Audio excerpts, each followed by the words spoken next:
పేదలకు సేవ చేయడమే కూటమి ప్రభుత్వం అందుబాటులో ఉంటుందని రాష్ట్ర మంత్రి డోలా బాల వీరాంజనేయ స్వామి అన్నారు.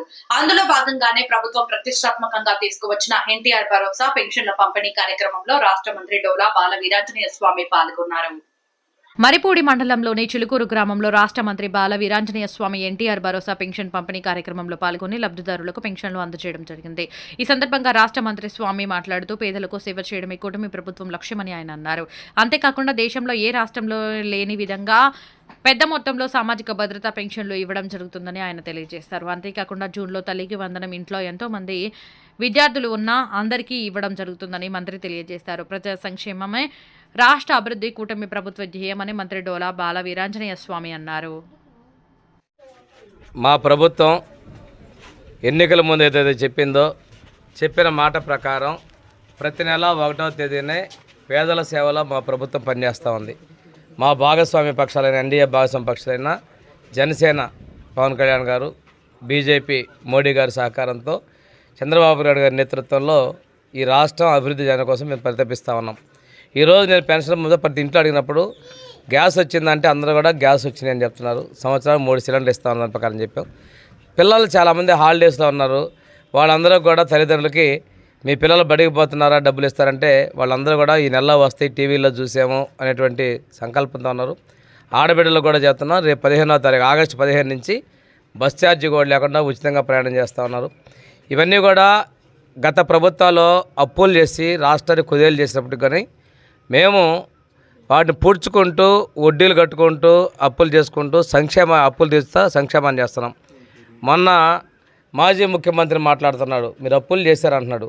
నువ్వు నేను కొద్దిగా చేశానంటున్నాడు. నువ్వు చేసినటువంటి డబ్బుకే నీ వడ్డీ ఎంత అవుతుంది, నీ అప్పు తీరుస్తా ఉన్నావు. వాటి చేయడానికి కూడా అప్పులు చేయాల్సిన పరిస్థితి చేసి పెట్టావు. నువ్వు ఈ రాష్ట్రాన్ని ఆర్థికంగా సర్వనాశనం చేసావు. నువ్వు ఇటువంటి పరిస్థితుల్లో ఒక సమర్థ నాయకుడు, పరిపాలనా దక్షుడు, అనుభవజ్ఞుడు చెప్పిన మాట ఇన్ని సంక్షేమ పథకాలు చేస్తాం. ఈరోజు ఒంగోలులో కొంతమంది ప్రెస్ మీట్ పెడుతున్నారు. ఎందుకు పెడుతున్నారో అర్థం కావట్లా. రేపు 4వ తారీఖు ఏదో వెన్నుపోటు దినం అంటున్నారు. ఎవరు వెన్నుపోటు పడిచారు? ఈ రాష్ట్ర ప్రజలు మిమ్మల్ని ఓడించి తెలుగుదేశం పార్టీని ఎన్డీఏ ప్రభుత్వం గెలిపించినటువంటి ఎన్నికల ఫలితాలు వచ్చిన తారీఖు అది.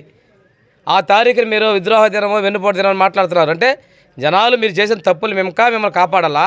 గెలిపించి కుర్చీలో కూర్చోబెట్టిన జనం మీద మీరు తిరగబడతారా? శాశ్వతంగా కనుమరుగైపోతారని చెప్పడానికి మీరు చేసేటువంటి పనులే మిమ్మల్ని సమాధి కడతాయి. మీకు మాట్లాడే అర్హత లేదు. ప్రజలు సంతోషంగా ఉన్నారు. మొన్న అక్కడికి పొదిలో వస్తున్నాడు. ఎందుకు రాలా? వర్షం అన్నాడు. వర్షం ఉందయా? రైతులు రెచ్చగొట్టే పనిగా పెట్టుకున్నారు. నువ్వు తెలుగుదేశం టైంలోనే పొగాకు రైతులను ఆదుకున్నాం మేము. ఆ రోజు మనం కోల్ సొసైటీ ద్వారా కొనిపించడం కావచ్చు, గంటాకి 2000 రూపాయలు ఇచ్చినప్పుడు రాష్ట్ర ప్రభుత్వం అదనం భారం చేసుకొని కొనుగోలు చేయడం కావచ్చు. నువ్వు వచ్చావు, లో గ్రేడ్ కొన్నావు, వ్యాపారం చేసావు మార్కెట్ ద్వారా. కానీ తర్వాత రైతుల దగ్గర తక్కువ రేటు కొని రైతులు మరీ దగా చేసావు. నీకు మాట్లాడే అర్హత లేదు. పరిపాలన చేత కాదు, దోపిడీ. నీతో పాటు కూలి వాళ్ళందరూ కూడా భాగస్వామ్యం, కోర్టులు తీర్పులు వేసిన ఒక్కొక్కళ్ళు జైళ్ళు. ఇంక నీ గురించి కూడా చెప్పాల్సిన పని లేదు. మీరు కూడా రెచ్చిపోవద్దండి. మేము ప్రజలతో మిమ్మల్ని 11 అంకెలకే పరిమితి చేశారు. మేము ప్రజాస్వామ్యం స్వేచ్ఛగా మాట్లాడిస్తున్నాం, రోడ్డు మీద రానిస్తున్నాం. మీరు మమ్మల్ని అసలు ఏ చిన్నదైనా కానీ మా ఇళ్ళ చుట్టూ పోలీసులు పెట్టారు, మా మీద దాడులు చేశారు. సిగ్గు లేకుండా ఈరోజు ఇంకా ధర్నాలు పిలిపిస్తున్నారు. ఈ రాష్ట్ర ప్రజలు తీర్పిచ్చిన రోజు ఆ రోజు దాన్ని విద్రోహమనో వెన్నుపోటనో ఎట్లా మాట్లాడతారు మీరు? ఈ ప్రజలకు క్షమాపణ చెప్పాల్సింది పోయి, మా తప్పులు దిద్దుకుంటామని చెప్పాల్సింది పోయి, ప్రజల మీద మీరు మాట్లాడడం మంచిది కాదని చెప్పేసి తెలియజేసుకుంటూ ప్రతిరోజు 1వ తారీఖు పేదల సేవలో ఉన్నాం. రేపు సెలవు వచ్చింది, ఉద్యోగస్తులకు ఇబ్బంది కలగకూడదని 31వ తారీఖునే పెన్షన్ల పంపిణీ చేస్తున్నాం. వీళ్ళకి గ్యాస్ ఇచ్చాము. అదేవిధంగా రేపు తల్లికి వందనం ఇవ్వబోతా ఉన్నాం. అదేవిధంగా ఉద్యోగాలు చెప్పినట్టుగా ఉద్యోగాలకు డిఎస్సి నోటిఫికేషన్ ఇచ్చాం.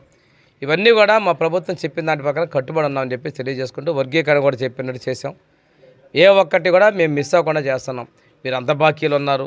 అన్నదాత కూడా రైతులకి కేంద్రం ఇచ్చేదానికే కలిపి రాష్ట్రం కూడా అదనంగా మేము అన్నదాతని కేంద్ర ప్రభుత్వం రెండూ కలిపి ఈ నెల నుంచి రేపటి నుంచి ఇవ్వబోతున్నాం.